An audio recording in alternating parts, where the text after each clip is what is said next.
이런 소문 들었는데 이게 진짜 사실인가요? 저는 그런 건 거의 고소해야 된다라고 생각합니다. 아, 네.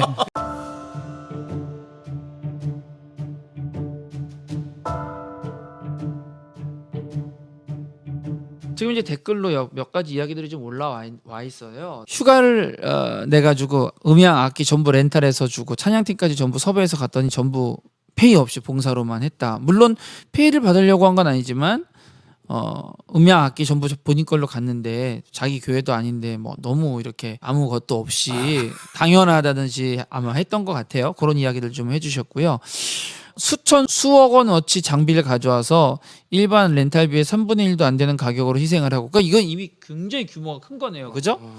나중에 알고 보니 그 캠프 대표는 외제차를 굴린다는 이야기를 듣고 씁쓸했던 그런 크리스천 음향인 조명인들 하드웨어 렌탈사들 대표 이야기들 비밀도 아니라고. 이런 소문 들었는데 이게 진짜 사실인가요? 이게? 아니 지금 뭐 사실이니까 이분이 말씀하셨겠죠. 이분 뭐 음향 쪽에서 뭐 아주 오랫동안 계셨던 분이니까 이미 이런 일들이 좀 많이 있는 거죠. 많이 있는 거고, 이제 스텝 같은 경우도 이제 저희한테는 작년 한 해 동안 좀 제보를 받고 난 뒤에 이거는 좀 문제가 있다 생각을 해가지고 이제 제보를 좀 받고 실제로 좀 취재를 하고 만나봤는데, 그 중에 이제 몇 가지 말씀을 좀 드리면, 이분들이 가장 힘들어하는 건 뭐냐면 대표의 비인격적인 행동, 성품 함량 미달인 채로 사역을 끌고 나가는 것들을 보는 게 가장 힘들었다는 이야기를 합니다. 폭언을 일삼거나 인격적으로 무시하거나 그만두게 되는 타이밍에서도 아무 인사도 없이 말도 없이 그냥 뭐 전문 용어로 뭐 쌩까는 그런 일들이 10년 가까이 했는데도 그런 일들이 뭐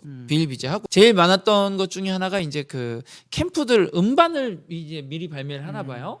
네, 그래서 발매한 음반을 스태프들에게 이렇게 나눠줘서 강매하는 거죠. 너는 막내 스텝이니까 20개, 너는 중갑이니까 30개, 50개, 많게 100장까지 주는 거예요. 보험회사에. 그리고 몇 월 며칠 몇 시까지 입금을 하라고 하는 거예요. 입금이 안 돼. 그 입금을 하고 독촉을 하는 거죠. 근데 사실 우리가 캠프 CD라는 걸 누가 사겠어요? 뭐 지인들한테 뭐 하는 거 아니면은 사실 뭐 정말 어려운 건데, 그러니까 막 뭐 40-50만 원씩 대출 받아갖고 그거 갚았다 뭐 이런 제보들도 있고, 예를 들면 이런 것도 있어요. 기 중간에 이제 어떤 행사 같은 게 조그맣게 있었는데 이제 기획이 안 된 채로 약간 부족한 채로 이제 어떤 교회를 섬기게 된 거예요. 거기에 필요한 경비들이 있잖아요. 계산해가지고 올렸더니 행사를 진행하면서 야 이거 경비 이거 여기 교회는 우리가 섬기는 마음으로 가니까 우리가 돈을 해결하자라고 하고 니네 얼마씩 내. 대표가 이제 스태프들한테 소위 말해 이제 전문용어로 삥을 뜯어서 이제 이거를 행사를 진행을 하거나 이런 일들이 그냥 한 군데 이야기가 아니고 여러 군데 그런 이야기들이 나오는 거예요. 그리고 이제 제가 제일 안타까웠던 것 중에 하나는 뭐냐면, 스태프들이 보기에 캠프를 늘리면 안 되는 상황인 거예요. 그러니까 스태프들이 보기에 지금 캠프가 뭐 예를 들면 50명 규모로 가면, 아니면 100명 규모로 규모로 가야 되는데 자꾸 150명, 200명 막 늘리는 거예요. 스텝은 스텝대로 더 필요하고 필요한 경비는 경비대로 많이 들어가는데 사람이 안 모일 게 너무 뻔한데, 그러니까 뭐 스텝들을 막 닥달을 하고 너희가 부족하니, 너희가 뭐 기도가 필요하니 뭐 막 이런 이야기들을 막 많이 하고, 그런 재정적인 책임들을 때로는 스태프들에게 지우는 거죠. 스태프들한테 페이가 안 되는 거는 뭐 물론이고, 스태프들의 돈을 갈취하는 일들이 굉장히 생각보다 많이 있다라는 거, 저는 이건 굉장히 문제라고 봅니다. 충격적인데요. 네, 그리고 뭐 이런 거예요. 캠프 관련된 행사를 준비하는데 스태프들이 뭐가 좀 부족했어. 부족할 수 있잖아요. 왜냐면 왜 부족하냐면, 스태프들이 이렇게 어디처럼 막 5년, 10년 이렇게 있는 게 아니고, 스태프들이 막 중간에 여러 가지로 어려운 거 보면 다 그만두게 되잖아요. 그러니까 새로 또 모집해서 하고 하니까 당연히 지속성이 없으니까 스태프들이 그만큼 역량이 따라갈 수가 없는데, 스태프들한테 어떤 일을 맡기고 일이 잘 안 된 거야. 안 되니까 이번 일은 니네가 해결해. 그리고 또 스태프들한테 돈을 걷어가지고 뭐 하는 이런 일들이, 한두 군데면 제가 한두 군데라고 어떻게 하겠는데, 그렇게 하기엔 너무 많은 곳들이 그런 일들을 하고 있다라는 거죠. 그래서 막 스텝으로 섬기는데 다른 캠프들은 모르겠어요. 요건 제가 요거 개인적으로 좀 궁금한데, 자 스텝들 캠프 참가비 내고 합니까 안 내고 합니까? 제가 예전에 있던 단체에서는 그 예전에 스텝들 참가비를 원래 안 냈고요. 안 내고. 네, 제가 이제 스텝 총괄을 하면서 스텝들이 점점 너무 많아졌어요. 근데 이제 온다고 하고 안 오는 경우도 있고 이러다 보니까 스텝도 노쇼가 있어? 네, 스텝도 노쇼가 있다 보니까, 근데 저희는 그때 선착순 100명씩 모았는데 150명이 신청해서 마감을 했는데 한 40명이 안 와버리고 뭐 이런 경우들도 있었어요. 그러면 스텝이 인원이 모질라는 거죠. 그죠. 그래서 저희가 이제 최소 비용으로 이제 몇 차수를 오든 간에 10,000원, 수직 받았어요. 그리고 그 비용으로는 스텝 운영하는데 필요한 예를 들어 스텝들 움직일 수 있는 차량을 렌탈한다든지 네네네. 어떤 메가폰을 산다든지 이런 식으로 뭐 이제 그 여름에는 더우니까 아이스팩 머플러 같은 걸 산다든지 네네. 이런 비용으로 하는 부분으로 운영 안에서 했었고요. 노쇼 방지용으로. 네네. 그리고 지금 청년회 캠프 같은 경우는 스텝을 안 받습니다. 잘. 아, 스텝을 아예 안 받는 예배팀이나 이런 경우 말고는 이제 현장 운영 스텝으로는 저희는 소그룹 캠프를 하니까 이제 소그룹 리더들이 있어요. 그러니까 작은 캠프의 장점을 리더들이 다 컨트롤할 수 있거든요. 네네. 그래서 요즘은 뭐 카카오톡이라는 좋은 또 어플도 있고 하기 때문에 그래서 운영하는 측면에서는 크게 어려움이 없다라고 생각을 하고요. 근데 아까 들은 말씀에서 제가 들었던 생각은 뭐냐면 어떤 단체의 문제라기보다는 개인의 그 대표분 개인의 문제인 것 같고 네네. 근데 아쉬운 점은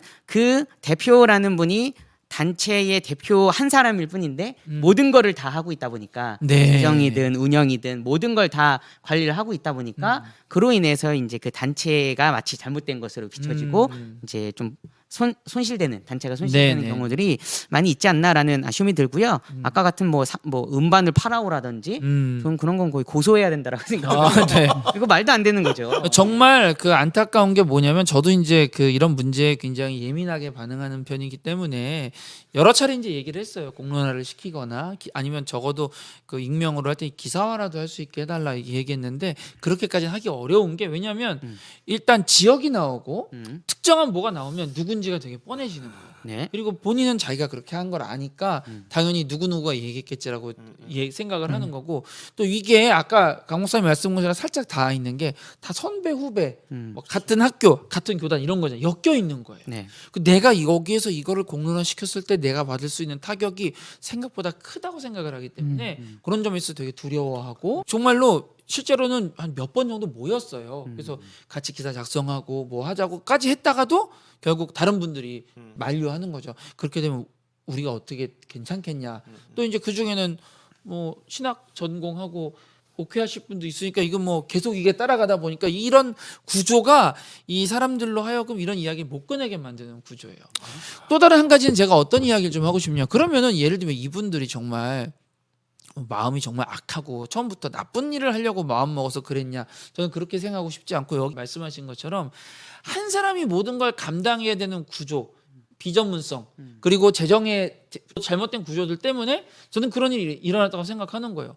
계속 압박은 받고 이 사역을 내가 해야겠다라는 생각은 있고 차라리 정직하게 반응하면 사역을 좀 내려놓을 수도 있는데 내려놓을 수 없는 그런 상황들, 그런 마음들 그리고 이런 아주 악화되어 있는 그런 구조들이 그분을 더 피폐하게 만든 게 아닐까. 그리고 이제 이런 게 전국에 한 개 정도면 어떻게 하겠는데 생각보다 좀 많이 있습니다. 소개하신 사례들이 뭐 가뭄에 콩나듯 하는 사례겠지만 어쨌든 간에 그런 건 진짜 거의 범죄에 가까운 상황이고 그럼요, 되게 안타까운데 네네. 사실 그러니까 그 문제를 해결해야 된다 수준은 정말 심각한 거지만 그에 준하고 그보다 훨씬 약하지만 이런 어떤 스텝에 대한 사례에 대한 그러니까 이제 헌신페이에 대한 얘기로 맞물리잖아요. 그럼요. 그리고 또 하나 문제는 말씀하셨던 것처럼 조직을 운영하는 데 있어서 이건 사실 개척교회도 마찬가지잖아요. 그럼요. 처음에 혼자 재정 관리니 뭐니 다 하다가 그러다가 규모가 뭐 선교단체든 교회든 이렇게 커가다 보면 이제 권리와 책임을 이렇게 계속 이렇게 분산을 시켜야 되는데 하던 가닥으로 그냥 가면서 그리고 아유 내가 뭐 이 돈을 뭐 허튼데 쓰겠어? 그리고 실제로 줬는데도 뭐 이미 지출해서 후원도 하고 막 이럴 수도 있단 말이에요. 근데 그러다가 어느 선을 넘는 일이 벌어질 수 있는 그래서 저는 이 모든 게 물려 있는 게 재정의 투명성이라고 생각해요. 그러니까 제가 던지고 싶은 얘기는 이런 거예요. 기독교 사역에서 뭔가 이익을 많이 남길 만한 사역은 전 존재하지 않다고 보거든요. 현재 구조상으로는 그렇죠. 그렇다면 어쩔 수 없이 그런 어떤 재능 기부, 헌신페이가 나올 수밖에 없지만 제가 좀 이렇게 전제로 걸고 싶은 건 굶더라도 다 같이 굶는 구조. 아니면 버는 구조라면 다 같이 나눠 먹는 구조. 그러니까 대표가 뭔가를 먹을 몫이 있다면 그걸 스태프들과 나눠서 조금이라도 이렇게 먹을 수 있는 구조가 되어지고 그렇게 와서 봉사하는 가치. 왜냐하면 뻔히 알잖아. 아 저분도 저렇게 수고하는데 가져가는 게 별로 없어. 그러면 솔직히 그거에 대해서 비난을 못 해요. 왜냐하면 그냥 이 어떤 형편이 그런 거니까 어쩔 수 없지. 그런데 차를 굴리네, 집을 바꿨네. 뭐 한 달에 뭐 꼬박꼬박 뭐 300-400 월급을 챙겨가네. 예를 들어서 그걸 아는 입장을 하면 그럼 결국 내 피를 빨아서 저기다가 사례를 만든 거구나 밖에 안 되는 거거든요. 네네. 그래서 저는 이런 거죠.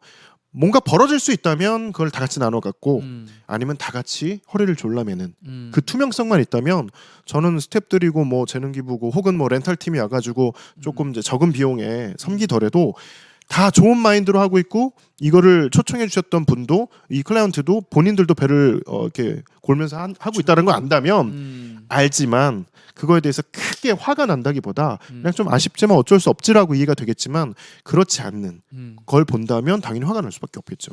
그러니까 기본적으로 정말 아쉬운 게 뭐냐면 구조가 안 끊어진다라는 거예요. 예를 들면은 어떤 캠프의 리더가 정말 자기는 차가 바뀌고 자기는 집이 바뀌고 스태프들은 다 헌신페이로 하고 실제로 있는 일이에요. 실제로 뭐 많지는 않지만 있는 일이지만 그렇게 되고 있는 가운데에서 스태프들은 어떻게 되냐면 거기를 떠나는 거죠. 그 떠나서 끝나야 되는데 그 다음 캠프 때 또 스텝 모집 캠프 끝나고 바로 하잖아요. 네. 또 바로 가면 또 모여드는. 그러니까 마치 그 전쟁터에서 병사가 죽으면 새로운 병사들이 그 자리에 대체하는 것처럼 계속 그런 악순환이 벌어진다는 게 참 너무 안타깝고 정말 좋은 말씀해 주신 건데 사실 어떤 성품이나 인격적인 부분에서 감동이 되고 그가 자기 자신을 희생하는 모습을 보여주면 같이 희생할 사람들은 얼마든지 있어요. 누가 봐도 한 사람은 삶이 계속 윤택해지는데 나머지 사람들은 희생을 한다. 이거 굉장히 좀 문제가 있다라는 생각이 좀 드는 거고요. 그리고 저는 이제 이런 말씀 덧붙이고 싶은데 어쨌든 전반적인 구조가 바뀔 필요는 있는 거예요. 식비랑 숙박비의 대부분을 할애해야 되는데 그 금액을 아낄 수 있는 방법은 없고 그러면은 규모를 늘리지 않은 상황에서 캠프가 양질이 되려면 적절한 비용을 페이해야 된다는 생각들을 교회들이 해야 되는 거죠. 그리고 작은 캠프도 어느 정도 같이 이렇게 함께 할 수 있는 것들에 대한 고민들이 지금보다 좀 더 많이 필요한 이런 게 좀